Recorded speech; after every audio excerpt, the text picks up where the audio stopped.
সুপ্রিয় দর্শক, আমি মুস্তাফা দানিশ সবাইকে স্বাগত জানাচ্ছি সম্পাদকীয়তে। আজকের বিষয় কেন নিখোঁজ, আর এ নিয়ে আলোচনার জন্য আমাদের স্টুডিওতে উপস্থিত আছেন শামীম রেজা, শিক্ষক ও গবেষক, শেখ হাফিজুর রহমান কার্জন, সহযোগী অধ্যাপক, আইন বিভাগ, ঢাকা বিশ্ববিদ্যালয়, এবং ওই প্রান্তে আছেন আফসান চৌধুরী, অধ্যাপক, ব্র্যাক বিশ্ববিদ্যালয়। তবে আলোচনা শুরুর আগে চলুন দেখে নিই এখনকার প্রধান শিরোনামগুলো। রাষ্ট্রপতি সব দলের সঙ্গে আলোচনা করে যে নির্বাচন কমিশন গঠন করবেন সেই কমিশনেরই অধীনে হবে আগামী নির্বাচন, সংসদের সমাপনী ভাষণে বললেন প্রধানমন্ত্রী শেখ হাসিনা। নারায়ণগঞ্জ সিটি নির্বাচনে ইসির সঙ্গে মেয়র প্রার্থীদের সংলাপ, আইবির বিরুদ্ধে আচরণবিধি লঙ্ঘনের অভিযোগ সাখাওয়াতের, অস্ত্রবাজ আর বহিরাগতদের আটকের দাবি আইবির। চট্টগ্রামের পাহাড়তলীতে জঙ্গি আস্তানায় র্যাবের অভিযান, আঞ্চলিক কমান্ডার সহ হুদির 5 সদস্য আটক, 12টি গ্রেনেড, বিপুল পরিমাণ বিস্ফোরক জব্দ।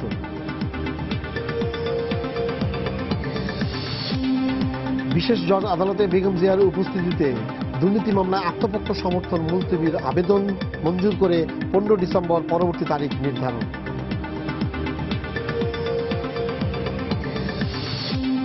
সমুদ্রের তলদেশ দিয়ে জ্বালানি তেল সরবরাহে মহেশখালী থেকে চট্টগ্রাম পর্যন্ত দীর্ঘ পাইপলাইন নির্মাণে চীনের সাথে চুক্তি সই, পরিবহন করা যাবে দ্রুত সময়ে।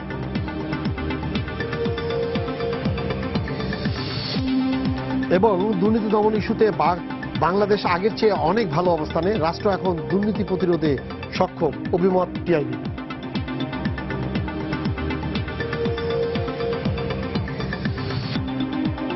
তার আবার কিন্তু এই 2-4 মাস একটু থামা বন্ধ ছিল, আবার নতুন করে স্যার এই নিখোঁজ হওয়ার ঘটনাগুলো আরম্ভ হচ্ছে। 8টা 10টা 12টা করে বিভিন্ন জায়গা থেকে এই জিনিসগুলো হচ্ছে।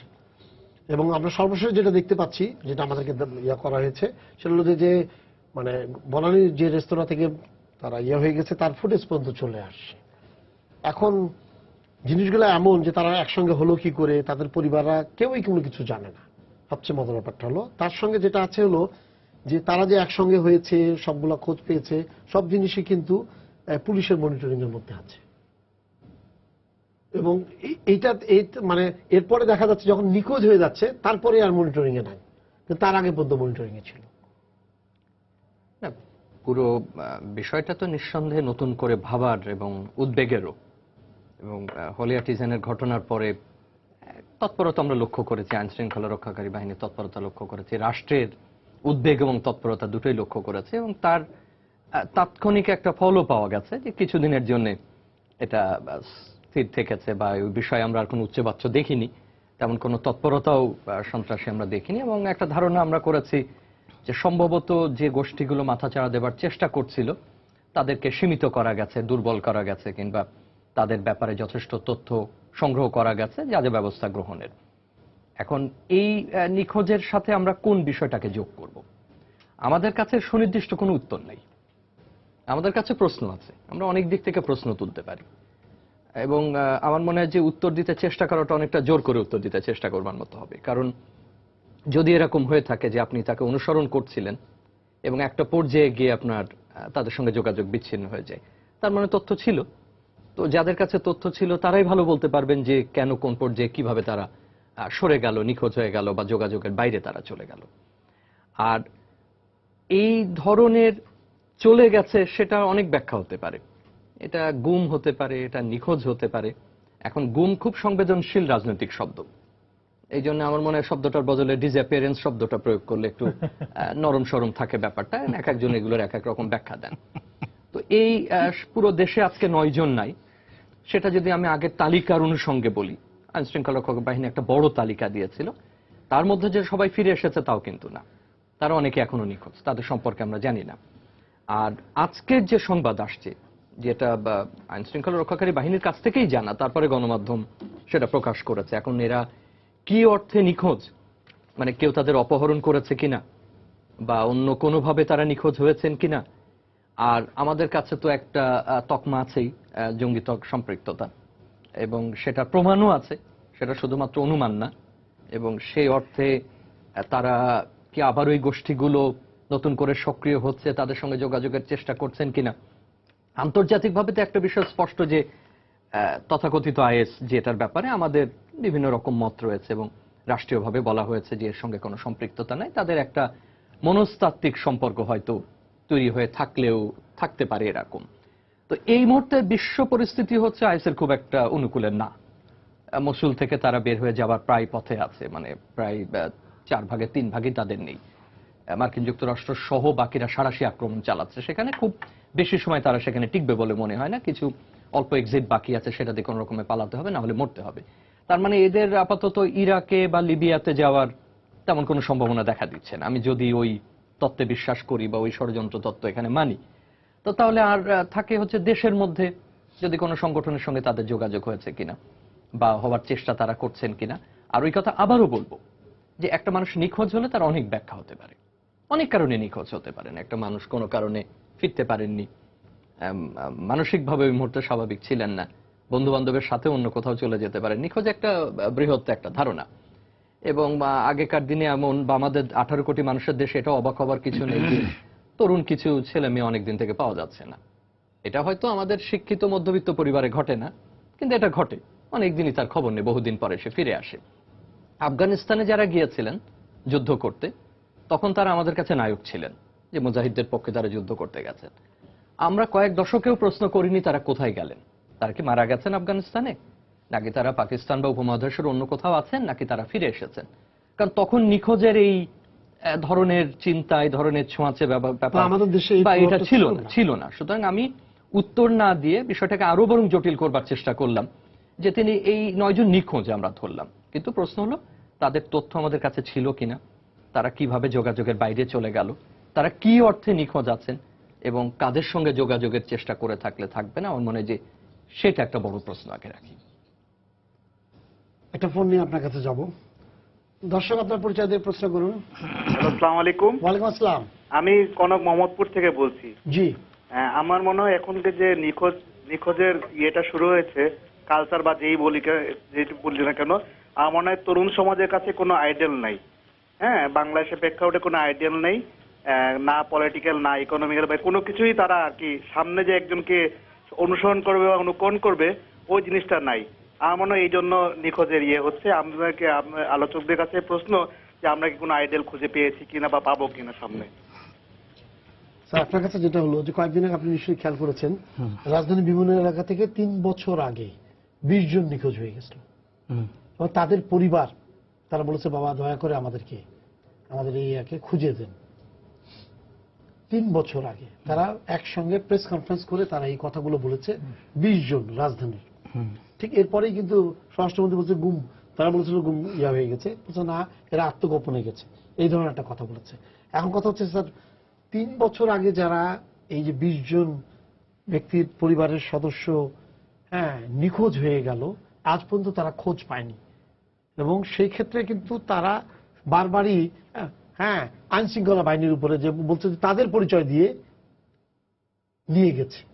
ঠিক একইভাবে আপনি দেখেন এই যে নাটোরের যে ইয়াটা হয়েছে, যে ঘোড়াঘাটে, দিনাজপুর ঘোড়াঘাটে যে 3 যুবকের লাশ পাওয়া গেছে, যারা বলছে যে এরা যুবলীগের ইয়া, তাদের ক্ষেত্রেও কিন্তু তাদের আত্মস্বজন আজকে মামলাও ইয়ে করে, তাদের আত্মস্বজনরা কিন্তু বলেছে যে ইয়ার আইন শৃঙ্খলা বাহিনীর তার কথা বলে গাড়িতে করে তারা নিয়ে গেছে।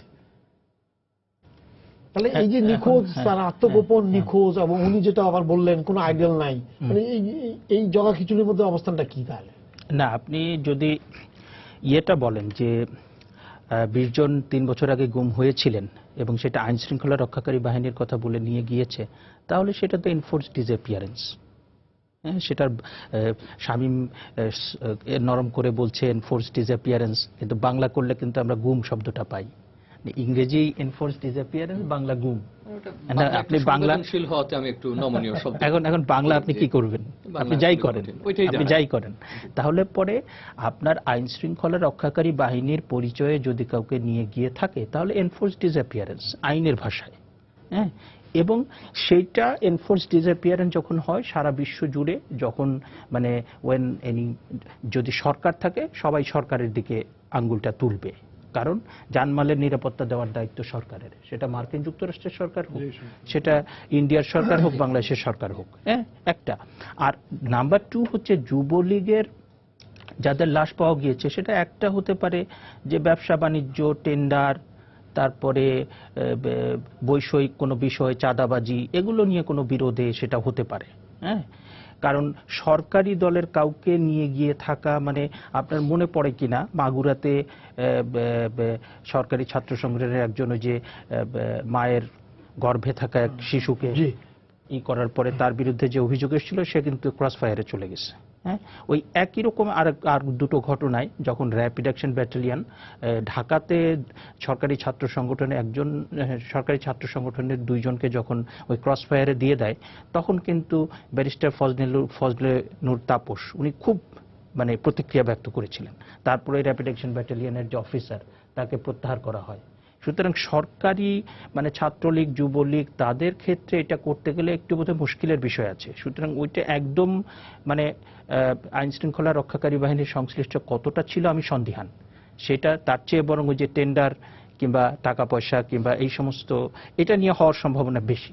আর আপনি যে বিষয়টা বলছেন, এখন নিখোঁজ তো অনেক কারণে হতে পারে, শামীম বলেছেন একটু যে কেউ ব্যক্তিগত কারণে নিখোঁজের কোনো ব্যাখ্যা নাই, মানে নিখোঁজ হতে পারে। কেউ হয়তো তার মনে হয়েছে না একটু হিমালয়টা দেখে আসি, হ্যাঁ, একটু তিনি নিখোঁজ হয়ে গেলেন, তার কোনো খোঁজ পাওয়া যাচ্ছে না। আরেকটা হতে পারে যে আইন শৃঙ্খলা রক্ষাকারী বাহিনীর তৃতীয় যে প্রসঙ্গ আমাদের দর্শক যে প্রশ্নটা করেছেন, সেইটা আমি খুব গুরুত্বপূর্ণ হিসেবেই করি।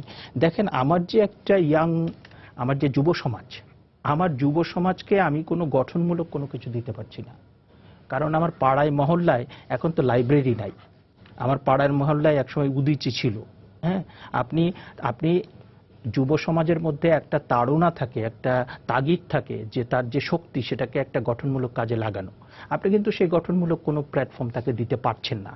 এবং তার ভেতরে আবার আমি দেখতে পাচ্ছি ওই যে আদর্শের কথাটা বললেন, ওই জায়গাটাতে আমি একমত না। এটা ঠিক যে আমাদের এখানে মানে আমরা এখানে ডাক্তার বলেন, প্রকৌশলী বলেন, রাজনীতিবিদ বলেন, মন্ত্রী বলেন, কথা এবং কাজে কোনো মিল নেই এবং অধিকাংশ লোক করাপ্ট। সুতরাং ওইটা ঠিক, কিন্তু আপনার আদর্শ তো আপনি প্রফেটের মধ্যেও খুঁজে পেতে পারেন। প্রফেট মুহাম্মদ কিংবা গৌতম বুদ্ধ কিংবা হিন্দু মুনি ঋষি কিংবা রবীন্দ্রনাথ ঠাকুর, কাজী নজরুল ইসলাম, জীবনানন্দ দাশ। আদর্শ খোঁজার জন্য তো আপনার কোনো কালের কোনো নেই, কালের কোনো বাউন্ডারি নেই। আপনি যদি ওইটা বলেন, বঙ্গবন্ধুর মধ্যে আপনি আদর্শ খুঁজতে পারেন, মহাত্মা গান্ধীর মধ্যে আদর্শ খুঁজতে পারেন, ওইটা আমি মনে করি না। তবে এটা ঠিক যে যুব সমাজকে আমরা কোনো গঠনমূলক কিছু দিতে পারছি না, এবং তার মধ্য দিয়ে আবার দেখছি যে সমাজের ভিতরে অসংখ্য অন্যায়, অসংখ্য মানে আপনার আইনের ভায়োলেশন হচ্ছে যে যেভাবে পারছে, এবং এইটার মধ্য দিয়ে মানুষের মধ্যে একটা ক্ষোভ জন্ম হচ্ছে এবং সেই ক্ষোভের প্রকাশ কিন্তু নানাভাবে হচ্ছে। এবং এই তরুণ সমাজ কিন্তু তখন ওই চারিদিকে অন্যায় অবিচার সবকিছু দেখে থেকে তার ভিতরে ফ্রাস্ট্রেশন তৈরি হচ্ছে, এবং সে যখন ওই আপনার একটা আদর্শ, সেটা ইসলাম হতে পারে, সেটা কমিউনিজম হতে পারে, যে কোনো কিছু হতে পারে, সেটার মধ্যে গিয়ে সে যখন দেখছে যে না, এটার একটা গন্তব্য কিংবা এটার মধ্য দিয়ে আমি একটা মহৎ কিছু করতে পারি, হ্যাঁ, সে বুঝে হোক না বুঝে হোক সেখানে চলে যাচ্ছে। সুতরাং এই জায়গাটা এবং হোলি আর্টিজানের যে ঘটনা, সেটা তো আমাদের হৃৎপিণ্ড ধরে টান দিয়েছে। এবং সেটার পরে বাংলাদেশের মূল সমস্যা আমি আরেকটা মনে করি যে আপনার এখানে যত আপনি সরকারি পলিসি লেভেলে অনেক কিছু দেখবেন অ্যাডহক, মানে এই ঘটনাটা হয়েছে, এখন এটাকে সমাধান করো। কিন্তু হোলি আর্টিজান কেন হয়েছে এবং সেটার ভবিষ্যৎ বিপদটা কি, কেন জঙ্গিবাদে যোগ দিচ্ছে যুব সমাজ, এটার জন্য একটা লং টার্ম আমার যে পলিসি দরকার, সেটা পলিসি নিয়ে আমি আইন শৃঙ্খলা রক্ষাকারী বাহিনী কি করবে, আমার সামাজিকভাবে কি করতে হবে, সাংস্কৃতিকভাবে কি করতে হবে, সেটা কিন্তু নাই। যার প্রেক্ষিতে আপনার এই জায়গাগুলো কিন্তু অ্যাড্রেস করা হয়নি, যার ফলে আমরা দেখছি যে হোলি আর্টিজানের পরে মানে সরকারের নানা আপনার পদক্ষেপ নিয়ে তর্ক বিতর্ক প্রশ্ন থাকতে পারে, কিন্তু আমার যেটা মনে হয় যে আমি কথা বলে যেটা দেখেছি, হোলি আর্টিজানের পরে নানা রকম সরকারি কর্মকাণ্ডের প্রেক্ষিতে দেশি এবং বিদেশি মানুষের মধ্যে একটা আস্থা ফিরে এসছে, যে একটা ভয় ঢুকে গিয়েছিল, সেটা কিন্তু সরকারকে আমি ধন্যবাদ দিতে চাই। কিন্তু এই যে আপনার অ্যাডহক ভিত্তিতে সমস্যার সমাধান করাতে আপনার এই 4-5-6 মাস পরে আবার কিন্তু ফিরে এসছে। সুতরাং ওই জায়গাটা কিন্তু আমাদের অ্যাড্রেস করা দরকার। স্যার, আমার মনে হয় যে এই নিখোঁজ হয়ে যাওয়া, মিলিয়ে যাওয়া, হারিয়ে যাওয়া, এটা বেড়ে গেছে। আগে ছিল, এটা অনেক প্রবলভাবে বেড়ে গেছে, কিন্তু এটা যে জন্য এটা আমরা হয়তো স্যার খুঁজতাম না, কিন্তু এখন যদি একটা খারাপ জিনিসের সাথে এটা সম্পর্ক যুক্ত হয়ে গেছে, কিন্তু এটার জন্য যে কে দায়ী এই ব্যাপারে আমরা নিশ্চিত না। এবং যে জিনিসটা হয়েছে, এই নিখোঁজ হওয়ার সঙ্গে এই যে জঙ্গিবাদের সম্পর্ক আছে, এটা একটা পর্যায়ে মানুষ ভাবে, কিন্তু অন্য সাথে সাথে এটাও ভাবে যে এর জন্য হয়তো আইন শৃঙ্খলা বাহিনীরও ভূমিকা থাকতে পারে, যেটা আইন শৃঙ্খলা বাহিনীর ভাবমূর্তির জন্য অসুবিধা। গণমাধ্যমে কেউ আর এখন লেখে না যে বন্দুক যুদ্ধে মারা গেছে, কথিত শব্দটা যোগ করে দিয়েছে। তো এটা আমাদের আইন শৃঙ্খলা বাহিনীর জন্য একটা বড় প্রশ্ন, যে প্রশ্ন তারা উত্তর দিতে পারেনি। এবং আপনি যদি গত 50 জনকে দেখেন যারা হয়েছে বিভিন্ন সময়, তাহলে আপনি দেখতে পান যে মানুষের মধ্যে এই ধারণাটা খুব প্রতিষ্ঠিত যে এই একটা পদ্ধতি। জঙ্গিদেরকে যখন আক্রমণ করে ক্রসফায়ার হয়, জনগণ কিন্তু এর বিপক্ষে নেই, কারণ জনগণ মনে করছে যে, সাধারণ মানুষ, জনগণ বলতে আমরা এটাই বুঝি যে এছাড়া আর পথ নেই, এদের সামলাবার পথ নেই। তো এক ধরনের নীরব সমর্থন আছে। একই সাথে তারা বলছে যে তাহলে একটা গোষ্ঠী আছে যাদেরকে কোনো এই বন্দুক যুদ্ধে যা মারা যায় বা হয়, এর জন্য আমাকে প্রশ্নের উত্তর দিতে হয় না। তো একটা সমাজের মধ্যে যদি এরকম একটা গোষ্ঠী তৈরি হয়ে যায় যার কোনো কাজের জন্য প্রশ্নের উত্তর দিতে হয় না, তখন আপনার হিসাবগুলো হলো যে আচ্ছা, ও যখন প্রশ্নের উত্তর দেয় না, আমারও প্রয়োজন হলে আমি প্রশ্নের উত্তর দেব না। তো তিনটা শক্তি এখানে কাজ করছে। কারণ ও যে কথাটা বলছিল যে এরা তো চাঁদাবাজদেরও তো ক্রসফায়ার হয়, জঙ্গিদেরও ক্রসফায়ার হয়, এবং ক্রসফায়ার যারা করে তারা তো আছেই। তো তাহলে তিনটা গোষ্ঠী এইটার মধ্যে জড়িয়ে পড়েছে। নিখোঁজ হয়ে যাওয়াটা আমাদের কাছে গুরুত্বপূর্ণ এই কারণে যে আমাদের দেশে জঙ্গিবাদের আক্রমণ হয়েছিল। তা না হয় নিখোঁজ হয়ে যাওয়াটা কোনো সংবাদই হতো না। তো দ্বিতীয়ত হচ্ছে যে আমরা খোঁজও হয়তো নিতাম না। তো আমাদের জিডি পর্যন্ত থেকে যেত। আমাদের সংকটটা তাহলে কোন জায়গায়? আমাদের সংকট হচ্ছে জঙ্গিবাদ, আমাদের সংকট হচ্ছে রাজনৈতিক সংকট। আমাদেরকে রাজনীতির কোন অবস্থা আমাদেরকে ভাবাচ্ছে, দুশ্চিন্তাগ্রস্ত করছে। তো দর্শক যে কথাটা বলেছিলেন, আমি একটা বিষয় পড়ে বিবিধতা, সামাজিক বিবিধতা, এটা বোধহয় অন্য কোথাও খুব একটা পড়ানো হয় না। ওখানে একটা প্রশ্ন ছাত্রছাত্রীদেরকে বলা হয়, সেটা হচ্ছে তোমার আইডেন্টিটিটা কি। তো আমি এটা প্রায় 3 বছর হয়ে গেছে পড়াচ্ছি। আগের চেয়ে আমি দেখছি প্রতি সেমেস্টারে সামাজিক আইডেন্টিটি কমছে, পলিটিক্যাল আইডেন্টিটি প্রায় নাই, রিলিজিয়াস আইডেন্টিটিও কমছে, এবং সবার আইডেন্টিটি হয়ে যাচ্ছে হয় ফ্যামিলি, তা নয় পার্সোনাল। এটা আমার কাছে, আমি একবারে ধারা দেখে বলতে পারবো যে কেউ আর সমাজের যেসব প্রতিষ্ঠান রয়েছে তার সঙ্গে নিজেকে আইডেন্টিফাই করে না। তো আইডেন্টিফাই করবে কি করে? কিন্তু প্রথম পরিষ্কার কথা হচ্ছে যে সে তো রাজনীতির সঙ্গে আইডেন্টিফাই করবে না। সেই রাজনীতিকে মনে করে এটা অসৎ লোকের জায়গা, এরা খারাপ, ইত্যাদি ইত্যাদি ইত্যাদি। তো ওরা যে ভালো, এটা জানাবার দায়িত্ব তো রাজনীতিবিদদের, সে সংবাদটা পৌঁছায়নি। যদি উনারা সবচেয়ে সৎ মানুষও হয়ে থাকেন, অন্য কে তাহলে সমাজে অন্য যে শক্তি আছে। আমাদের দেশের সংস্কৃতি চর্চা হয় না, হাজারটা কারণে হয় না। ছেলেমেয়েরা যেটা করে যে পড়াশোনা করছে, তারা বের হয়ে একটা চাকরি ধরবে। কতজন আসলে যদি জঙ্গিবাদেও যায়, আপনি যদি হিসেব করেন, তাহলে কতজন যায়? মুক্তিযুদ্ধে 2 লক্ষ মানুষ নাম লিখিয়েছিল, যুদ্ধ করেছে হয়তো তার একটা অংশ, কিন্তু সবাই তো পক্ষে ছিল।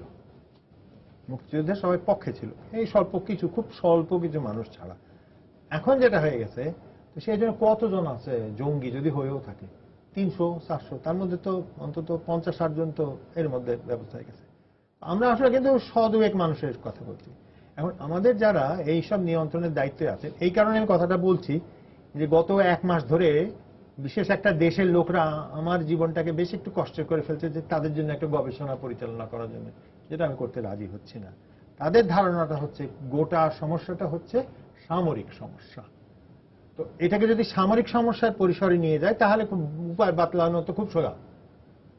তা আমার কথা হলো যে আমি তো সামরিক সমস্যা বলে এটা মনে করি না। আমি এটা সম্পূর্ণ বিবিধ অনেকগুলো কারণ, সামাজিক, অর্থনৈতিক, রাজনৈতিক ইত্যাদি, ধর্মীয় ইত্যাদি সমস্ত সমস্যা।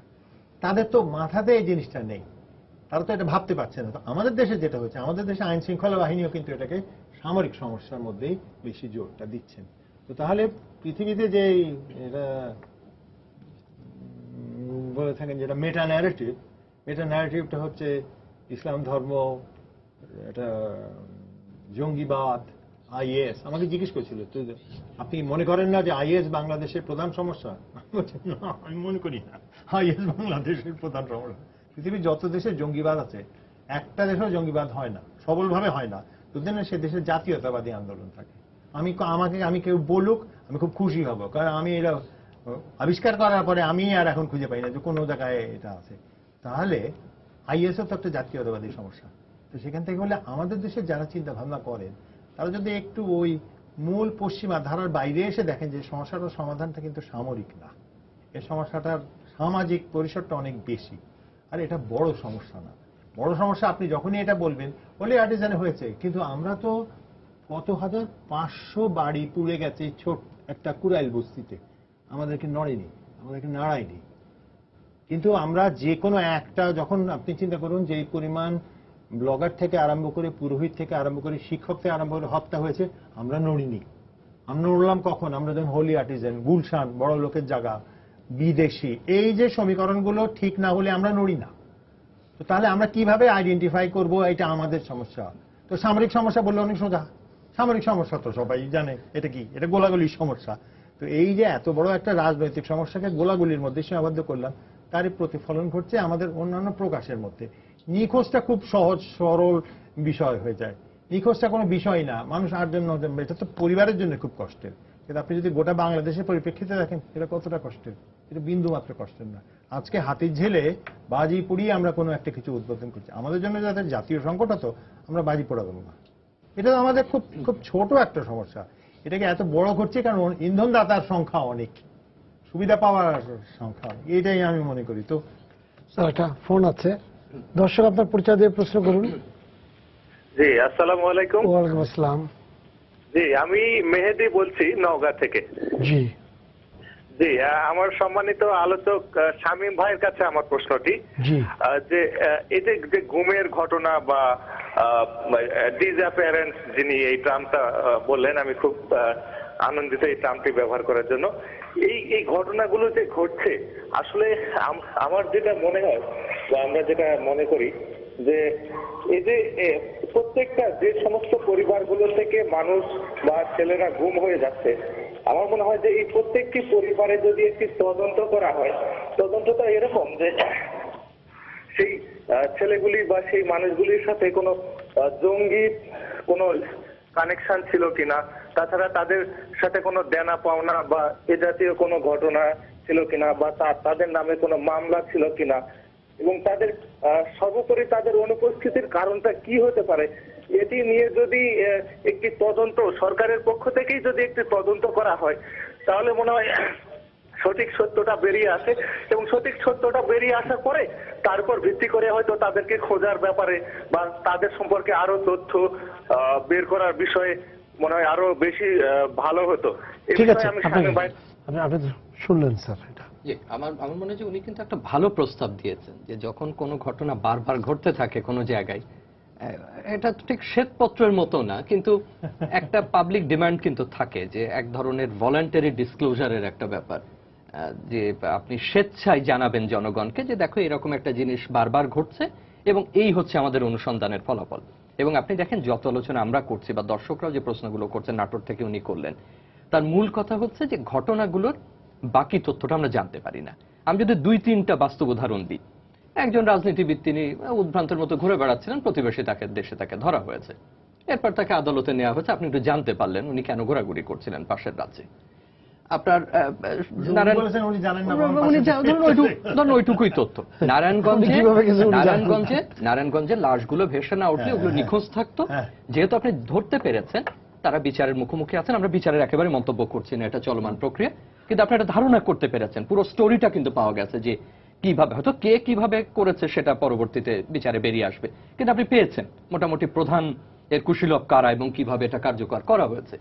এখন আমি ধরে নিই কোনো সমালোচনার বাইরে গিয়ে যে জঙ্গির এক জায়গায় আশ্রয় গ্রহণ করেছেন, তাদেরকে আইন শৃঙ্খলা রক্ষাকারী বাহিনী তাদের আত্মসমর্পণ করতে বলছে, তারা করছে না, তারা পাল্টা গুলি ছড়ছে, বাহিনীও তাদের আত্মরক্ষার্থে রাষ্ট্রের স্বার্থে তারাও গুলি ছুটছে, তারা মারা যাচ্ছে, এরপর তার কোনো তথ্য পাওয়া যাচ্ছে না। এখন আমি 3 ধরনের স্তর থেকে উদাহরণটা দিলাম।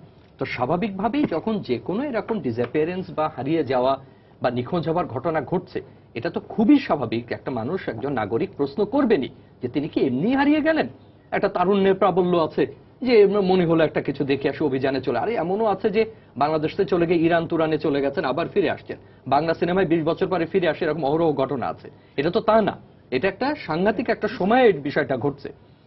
যে কারণে তারা জানতে চাচ্ছেন কি এখানে কি তাকে ধরে নিচ্ছে, অপহরণও করতে পারে, কোনো চাঁদাবাজি হতে পারে, অন্য কোনো কিছু হতে পারে, আমরা জঙ্গিটা ভাবতেই চাই না ধরে নিই। যে কারণে তাদের আগ্রহটা, যে কথা কার্জন বললেন সেটা খুব গুরুত্বপূর্ণ। যে হোক না ঘটনা, যাই হোক না কেন, রাষ্ট্রের দায় রয়েছে তাকে খুঁজে বের করা। এবং এই যে যিনি প্রশ্ন করলেন দর্শক, তিনি ওই মৌলিক জায়গাতেই প্রশ্ন করেছেন যে রাষ্ট্রের যে দায় ছিল খুঁজে বের করা, এবং খুঁজে যদি বের নাও করা যায় তাও কিন্তু তাকে স্বেচ্ছার ইসের ভিত্তিতে তাকে তথ্যটা দিতে হবে যে আমি এই প্রচেষ্টা নিয়েছি, এখন পর্যন্ত এই অবস্থায় আছি, যেহেতু একটা জঙ্গি তৎপরতার সাথে বিষয়টা যুক্ত হয়েছে। আর যে আলোচনাটা উনি করেছিলেন প্রথমে, বা সবাই আমরা করছি, যে অনুসরণ করবার কেমনি, দেখেন এটা তো খুব বড় বিস্তৃত প্রেক্ষাপটের আলোচনা। আপনার যে কোনো অস্বাভাবিক পরিস্থিতির পেছনে কিন্তু ইমব্যালেন্স থাকে। যে কোনো ক্ষেত্রে যখন ভারসাম্যহীনতা তৈরি হয় তখনই অস্বাভাবিকতা তৈরি হয়। যদি রাজনীতিতে আপনি ভারসাম্যহীনতা তৈরি করেন, অস্বাভাবিক অবস্থা তৈরি হবে। সামাজিক ক্ষেত্রে ভারসাম্য তৈরি, আপনি যতদিন মাদ্রাসা থেকে যেত আফগানিস্তানে, মাদ্রাসা থেকে বাংলা ভাইয়ের সঙ্গে, তখন এটা আমাদের কাপড়টি ছিল না, এটা ঠিক আছে এক ধরনের প্রান্তিক মানুষদের কাজ। কিন্তু যখন আপনার আমার ঘাড়ে এসে চাপলো, আপনার আমার স্কুলে, আপনার আমার কলেজে, বিশ্ববিদ্যালয়ে, আপনার আমার ছেলে মেয়েরা যখন চলে যাচ্ছে, তখন এটা আমাদেরকে সাংঘাতিকভাবে নাড়া দিল। এটা একেবারে আমাদের সংকীর্ণ শ্রেণী চেতনার যে একটা বহিঃপ্রকাশ, একেবারে এটা যে যেভাবেই নেন না কেন। তার মানে এই না যে আমরা একেবারে সাংঘাতিকভাবে এ ব্যাপার বিমর্ষ নই, অবশ্যই আমরা বিমর্ষ, কিন্তু এতদিন কিন্তু আমরা বলিনি, প্রান্তিক মানুষদের ব্যাপারে বলিনি, কিংবা অবহেলিত মানুষদের ক্ষেত্রে বলিনি, যাদের কোনো উপায় নেই মাদ্রাসা পড়া ছাড়া, অর্থনৈতিকভাবে, সামাজিকভাবে। সুতরাং একটা নিঃসন্দেহে একটা অস্বাভাবিক অবস্থা আছে কোথাও না কোথাও, এক ধরনের ভারসাম্যহীনতা আছে সামাজিক ক্ষেত্রে, সাংস্কৃতিক ক্ষেত্রে, রাজনৈতিক ক্ষেত্রে, না হলে বারবার কেন ঘটবে। আর অনুসরণ যেটা বললেন, এটা তো খুবই আপেক্ষিক একটা জিনিস। এখন কে মুক্তাদাল সদরকে অনুসরণ করবে, আর কে লাদেনকে অনুসরণ করবে, আর একজন মহামানব বুদ্ধকে অনুসরণ করবে, এটা তো খুব কঠিন। কিন্তু আমরা অনুসরণ বলতে যেটা মনে করি, যে একটা রাজনৈতিক কাঠামোয়, একটা গণতান্ত্রিক কাঠামোয় মানুষ হিসাবে তার যে সাধারণ যে যুক্তির যে অবস্থানটা, সেটা সমাজতান্ত্রিক ব্যবস্থা হোক, আর গণতান্ত্রিক ব্যবস্থা হোক, আর আধা গণতান্ত্রিক ব্যবস্থা হোক, এইটাই তো আমরা বলি। এবং অনুসরণ কি? অনুসরণ তো তাই, আপনার বাণিজ্যের ক্ষেত্রে কাউকে অনুসরণ করতে হয়, রাজনীতির ক্ষেত্রে হতে পারে। উনি আইডেন্টিটির কথা বলছেন। অনুসরণ কখনো একজনকে মানুষ করে না, অনুসরণ মাল্টিপল, অনুসরণ বহুবৈধ। সুতরাং অনেক জায়গা থেকে সেটা আশ্রয় খুঁজতে পারে। উনি যে প্রশ্নটা করছেন, তরুণ হয়তো বা তার আশ্রয় পাচ্ছে না, সে হয়তো শিক্ষা প্রতিষ্ঠানে তার পরিচয় বা আশ্রয়টা পাচ্ছে না, শিক্ষক হিসেবে হয়তো আমার কাছে সে আশ্রয় বা পরিচয়টা সে প্রকাশ করতে পারছে না, হয়তো সে বাড়িতে পাচ্ছে না, সে সমাজে পাচ্ছে না, আমরা সেই জায়গাটা দিচ্ছি না। আমরা এই হোলি আর্টিজানের পরে কিন্তু বলবার চেষ্টা করেছিলাম যে ত্রুটিটা তরুণদের না, ত্রুটিটা আমাদের, আমরা তাদের কথা শুনতে ব্যর্থ হয়েছি। আপনি এই জাতির সবচেয়ে বড় অর্জন তখন করেছেন যখন তরুণদের কথা রাজনীতিবিদরা শুনতে পেরেছিলেন, রাজনীতিবিদদের কথা তরুণরা আস্থা রাখতে পেরেছিলেন। এখন কে কাকে অনুসরণ করবে আমরা সেই নির্দেশ করছি না, কিন্তু নিঃসন্দেহে আমরা তাদের কথা বুঝতে পারিনি। যদি আমরা তাদের কথা বুঝতে পারতাম তাহলে ঘটনাটা ঘটতো না। এখন এটা আবারও আলোচনা ঘুরে ফিরে জঙ্গির দিকে যাচ্ছে, যেহেতু ওইটাই আমাদের এই মুহূর্তে সবচেয়ে বড় বিষয়। আমরা তো বাকিরা জানি না যে তারা কি অ্যাডভেঞ্চার করতে গেছেন, নাকি কেউ তাদেরকে ধরে নিয়ে গেছেন। আমাদের এখানে যেহেতু ইস্যু হয়ে গেছে, আমাদের যেহেতু এটা একটা ইস্যু হয়েছে, এখন জিনিস হলো যে আপনি যে কোনো ক্ষেত্রে তো আমাদের মুক্ত করবার চাইতে আটকে দেওয়ার প্রবণতা বিভিন্ন ক্ষেত্রে বেড়ে যাচ্ছে। যেটা উনি বলছিলেন আফজাল রহমান কার্জন, যে আমাদের একটা ঘটনা ঘটে যাবার পর স্বাভাবিক তার তাৎক্ষণিক একটা ব্যবস্থা নিতেই হয়, এটা খুব স্বাভাবিক নিয়ম। কিন্তু দীর্ঘমেয়াদী করছে না একেবারে তা না। এখন সেটা কতখানি কাজে লাগছে, যেমন দেখা গেল যে খুতবাতে এই বিষয়ে বলা হচ্ছে, শুক্রবারে খুতবায় কোনো আমি টেলিভিশন চ্যানেলে দেখছি যে বাইতুল মুকাররম থেকে খুতবা সরাসরি প্রচার করা হচ্ছে। যারা এই পরিকল্পনা করেছেন তারা যদি মনে করেন যে এর প্রভাব পড়ছে, ভালো কথা, প্রভাবটা বিশ্লেষণ করা হোক, প্রভাবটা মূল্যায়ন করা হোক, যে এটা কতখানি ঠিক হচ্ছে। শুধুমাত্র এর মধ্যে সীমাবদ্ধ থাকলে চলবে কিনা। আমি আমার বিশ্ববিদ্যালয়ের ক্যাম্পাসে দেখছি সংস্কৃতি মন্ত্রণালয় থেকে বিশ্ববিদ্যালয়ের একটা বিভাগের সঙ্গে তারা এক ধরনের সংস্কৃতির একটা ডেমনস্ট্রেশন করছেন বিভিন্ন জায়গায়। হলের গেটে বেশ কিছু তারা ইনস্টলেশন করছেন, আলোক সম্পাদ করছেন, কিছুটা বলবার চেষ্টা করছেন। এটা কত দূর যাচ্ছে, এটা কতখানি প্রভাব রাখছে, সেইটা কিন্তু জানা প্রয়োজন। আপনি কি আসলে সংবেদনশীল হচ্ছেন, না আপনি উল্টা প্রতিক্রিয়া ব্যক্ত করছেন, আপনি গ্রহণ করছেন কি করছেন না। সুতরাং আমি তাৎক্ষণিক যে ব্যবস্থাগুলো গ্রহণ করেছেন সরকার বা রাষ্ট্র, তার প্রতি শ্রদ্ধা রেখেই বলছি যে যাই আমরা করি না কেন সেটা কিভাবে নিচ্ছে, এই পরিবারগুলো কিভাবে নিচ্ছে, এদের সঙ্গে যারা যুক্ত তারা কিভাবে নিচ্ছে, এখন তাদের হয়তো খুঁজে বের করতে পারবো না, কিন্তু একটা নমুনা নিয়ে তো আমি আলোচনা করতে পারি যে তারা কিভাবে এই যে সরকার যে ব্যবস্থা নিচ্ছেন, একটা সংস্কৃতির একটা ধরে নিন একটা পারফরমেন্স, সেটা কি কাজে লাগছে, এই খুতবার ব্যাপারটা কিভাবে নিচ্ছে, সেটাকে আরো অন্যভাবে বলবো নাকি আরো কিছু করলে ভালো হবে। অতএব অনুসরণ বহুবিধ, অনুসরণ বহু স্তরে হয়, এটা একজন দুজন বা এরকম না। সুতরাং আমাদের সেই দিকটার উপরে জোর দেওয়া যে কিভাবে ওই মূল্যায়নটা জানা যায়, তাদের মনোভঙ্গিটা আমরা জানতে পারি। আপনার উনি যেটা বললেন যে অনুসরণ একটা মাল্টিপল আর পাশাপাশি যেটা হলো যে আমরা মানে এটা কিন্তু হুট করেই হয়েছে, আবার হঠাৎ করেই এটা আসছে যে নিখোঁজের ঘটনাটা, মানে এর পেছনে মানে যেমন যখনই নিখোঁজের ঘটনা বলে তখন কিন্তু সামনাসামনি উনি যেটা বললেন যে যেহেতু জঙ্গি সংশ্লিষ্টতা এর আগে প্রমাণিত হয়েছে বিভিন্ন জায়গাতে, কাজেই নিখোঁজ হলেই সঙ্গে সঙ্গে ওই জিনিসের ওই কেসের মধ্যে পড়ে যাচ্ছে সবাই। অন্য কোনো কারণেও হতে পারে, তারপরে অপহরণ হতে পারে, দীর্ঘদিন ধরে অপহরণ হয়ে যাচ্ছে, তারপরে বিভিন্ন জায়গায় তাদের খুঁজে পাওয়া যাচ্ছে অথবা লাশ পাওয়া যাচ্ছে বা এই ধরনের ঘটনা হচ্ছে। কিন্তু এটাতে তো মনে করেন যে এটা রাষ্ট্রের প্রতিটা মানুষ, যারা মানুষ তারা তো রীতিমতো আতঙ্কিত। হ্যাঁ, আমি ওই জায়গাটাতে আসছি, ওই তরুণ সমাজের কাছে কোনো আদর্শ নেই। হ্যাঁ, সেই জায়গাটাতে আমি তো শামীম রেজার সাথে একমতই, কারণ আমরা চারপাশে একটা বাচ্চা ছেলে কিংবা মেয়ে তার নিজের বাবা কিংবা মাকে তারা চায় যে তাদের দেখে অনেক সময় অনুসরণ করে, তারপরে তার শিক্ষককে, তারপরে তার চারপাশের অনেককে। এটা তো অবশ্যই ঠিক যে আমাদের এখানে মূল্যবোধের যে অবক্ষয়টা হয়েছে এবং কথা এবং কাজে কোনো মিল নেই, তারপরে মানুষের ভিতরে মূল্যবোধের অবক্ষয়, সেটা ঠিক তারা যে চারপাশে কোনো এমন লোককে পায় না যাকে অনুসরণ করবে, এটা ঠিক।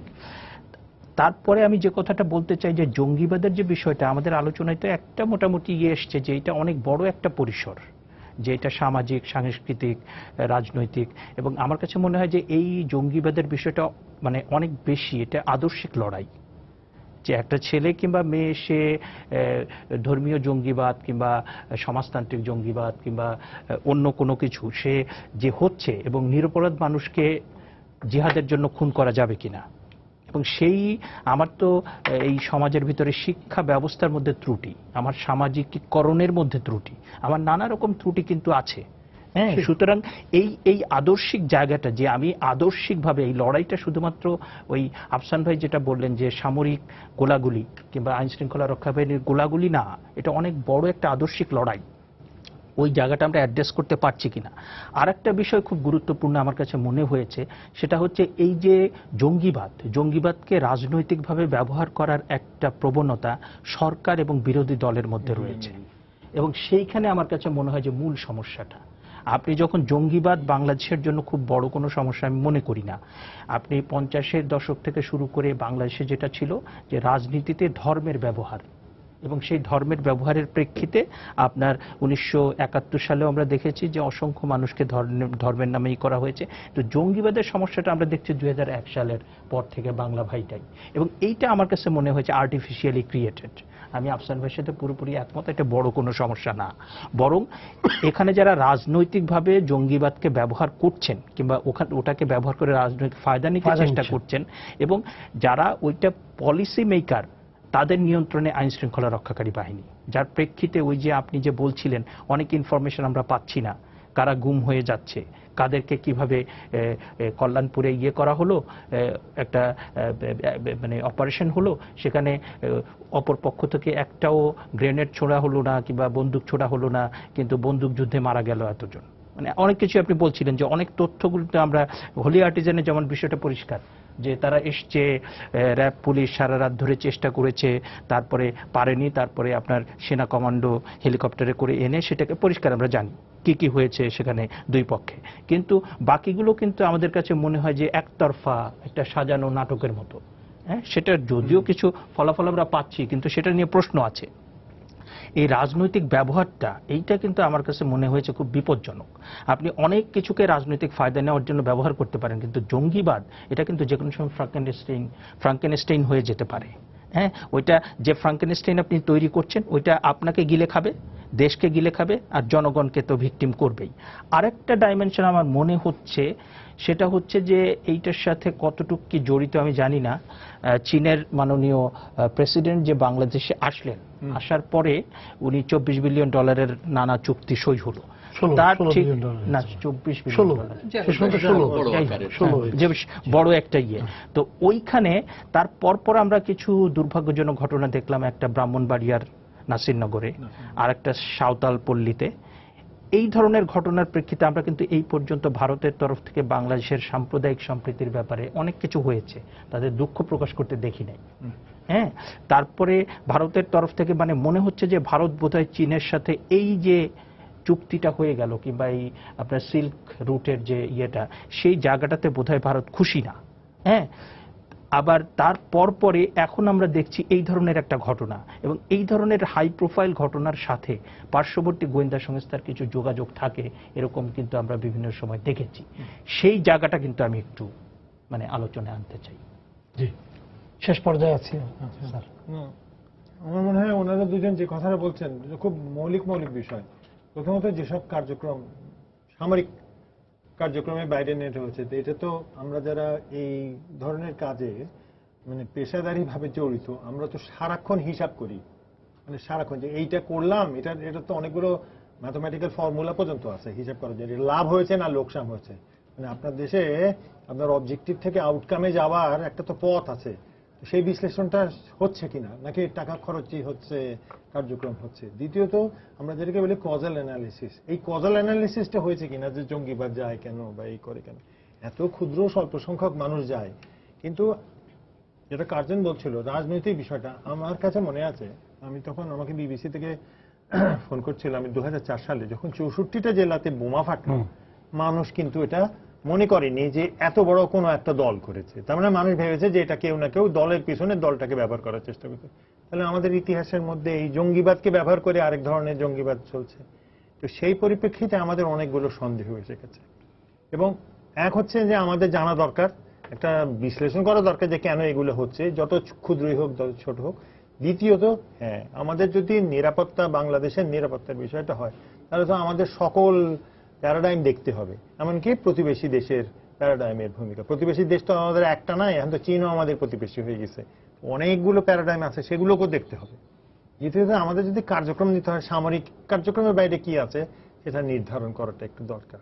আর হ্যাঁ, জাস্ট এটা যে যোগসূত্র ধরে বলি, হ্যাঁ ভারত নিশ্চয়ই খুশি না, কারণ ভারত কোনোদিন ওই $20 বিলিয়ন বাংলাদেশকে করতে পারবে না, তাদের পক্ষে সম্ভব না। তো তাই জন্য পরীক্ষার যখন এসেছিল, পরীক্ষার ওই সিকিউরিটি, ভারতের গণমাধ্যমের কথা এটা, যে we cannot match China's deep pockets, তার জন্য একটু দুশ্চিন্তার বিষয়। কিন্তু আমার মনে হয় বাংলাদেশের প্রধানমন্ত্রী তো জানিয়ে দিয়েছেন যে নর্থ ইস্টে তিনি কোনো কাউকে ঢুকতে দেবেন না, তো এটা তো ভারতের জন্য নিরাপত্তা।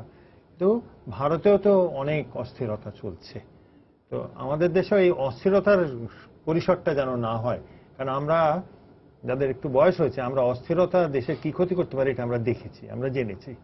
শেষ কথা হচ্ছে নিখোঁজটা এমন কিছু নয়। আমি তো 71-এর মানুষ, তো আমাদের বাড়ি থেকে যে পরিমাণ লোক নিখোঁজ হয়েছিল মাদের জন্য খুব কষ্টকর, কিন্তু সবাই তো মেনে নিয়েছে যে হ্যাঁ ও তো যাবেই, যাওয়াটা বিষয় না। বিষয় হলো এই কাঠামো, এই পরিপ্রেক্ষিতে ওই বয়সের মানুষই যায়। আমি একবার বলেছিলাম যে মুক্তিযুদ্ধ হচ্ছে ব্যাচেলারদের যুদ্ধ, কারণ খুব স্বল্প সংখ্যক বিবাহিত মানুষ মুক্তিযুদ্ধ করেছে। তো তাহলে কিন্তু এখন যেই সংকটটা, এটা তো হচ্ছে যে আমাদের বিপক্ষেই চলে আসছে।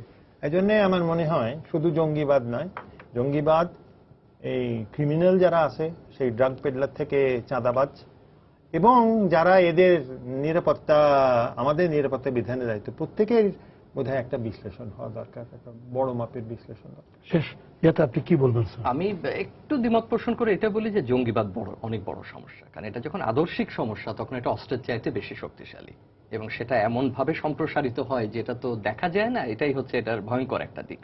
আমরা যে আলোচনায় ছিলাম সেটা নিঃসন্দেহে আমরা দাবি করতে পারি, বা মানুষেরও প্রত্যাশা, যে একটা উত্তর দরকার। মানুষগুলো নিখোঁজ হয়ে গেল, এই তরুণগুলো কোথায় গেল, আমার মনে হয় যে তার একটা উত্তর কিন্তু আমরা প্রত্যাশা করতেই পারি রাষ্ট্রের কাছে, এবং সেটা রাষ্ট্রের দায়িত্বের মধ্যেও পড়ে। আর এই বিষয়গুলোর সঙ্গে আমি একমত যে এই পরিস্থিতির আসলে নন মিলিটারি সলিউশন দরকার, ইন্টারভেনশন দরকার। কারণ এটা তো ইরাকে কাজ করেনি, আফগানিস্তানে কাজ করেনি, লিবিয়াতে কাজ করেনি, এটা আমাদের এখানেও এটা কোনো জায়গায় কাজ করেনি, কোনো জায়গায় যে জায়গাটা বলছিলেন যেটা সামাজিকীকরণের যে প্রক্রিয়াটা, এটা অনেক বৃহৎ। এই যে অনুসরণ করবার কেউ নাই যখন কথা কেউ বলেন, কিংবা হারিয়ে গেছে তার তথ্য পাচ্ছি না, পুরো বিষয়টা কিন্তু সেই সামাজিকীকরণের। আমি মাদ্রাসার ওদেরকে কেবল সমালোচনা করেছি, তার এটা পড়লো না, ওটা পড়লো না, এটা দিল না, আমি তাকে আমলেই নিলাম না কোনোদিন, তার কণ্ঠটাই আমি কোনোদিন শুনলাম না। সামাজিকীকরণ হয়নি। আমার সাথে প্রান্তের মানুষের সামাজিকীকরণ হয়নি, পোশাকের কারণে কারোর সঙ্গে আমার সামাজিকীকরণ হয়নি। রামুর ঘটনায়, নাসিরনগরের ঘটনায় চোখে আঙ্গুল দিয়ে দেখিয়ে দেয় যে আমাদের সামাজিকীকরণের মধ্যে ঘাটতি আছে। ঐতিহাসিকভাবে ঘাটতি ছিল কিনা জানি না, কিন্তু বর্তমানে ঘাটতি আছে। অতএব যে জিনিসটা হচ্ছে, এই ধরনের আমাদের কার্যক্রম দরকার, পদক্ষেপ দরকার, সততা দরকার, নিষ্ঠা দরকার, যে এই সামাজিকীকরণ প্রক্রিয়াটা, সেটা রাজনৈতিক সামাজিকীকরণ থেকে শুরু করে আমাদের প্রতিটা জায়গায়, যে ওই এই রবীন্দ্রনাথের কথাই বলতে হবে যে সবার সঙ্গে যুক্ত করো হয়ে, তাই না, যে মুক্ত করো হে বন্ধ, বন্ধ করে তো লাভ নেই। একটার সঙ্গে একটা যদি আপনি বন্ধ করতে থাকেন, আপনি যদি কথা না শোনেন, অন্যকে জানতে না দেন, তার ফলাফল তো এরকমই হবে, গেস করতে থাকবে, মানুষ কেবল অনুমান করতে থাকবে। সুতরাং যে জায়গায় বন্ধ আছে সেটাকে মুক্ত করা এবং যুক্ত করা, সমাজের বিভিন্ন শ্রেণীর মধ্যে যুক্ত করা, অবস্থানের মধ্যে যুক্ত করা, চিন্তার মধ্যে যুক্ত করা। বারবার সবাই বিভিন্ন ভূমিকার কথা বলছেন, যেমন শিক্ষকের কথা বলছেন। আব্দুল হাকিমের কথা বলি যে ওস্তাদে প্রণাম করো পিতা হন্তে পার।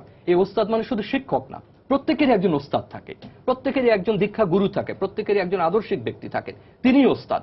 তাকে যখন সে প্রণাম করতে পারবে পিতার পরে, তখনই তার এই সামাজিকীকরণের জায়গাটা পূরণ হবে। এটার সেই আবারও বলি, এটা নন মিলিটারি সলিউশনস দরকার। এটা ওই বৃহৎ আকারে ঝাঁপিয়ে পড়া এটা সলিউশন না কেবলমাত্র। হ্যাঁ, পরিস্থিতি ঘটলে তো সেটা ছাড়া আর আমাদের করবার কিছু থাকে না, কিন্তু দীর্ঘমেয়াদে এটাই আমরা আশা করব, আর কেউ হারাবেন না, আর কেউ নিখোঁজ হবেন না, এবং যে কথাগুলো উঠেছে 8 জন বা 9 জনের ক্ষেত্রে, তাদের সন্ধান পাওয়া যাবে।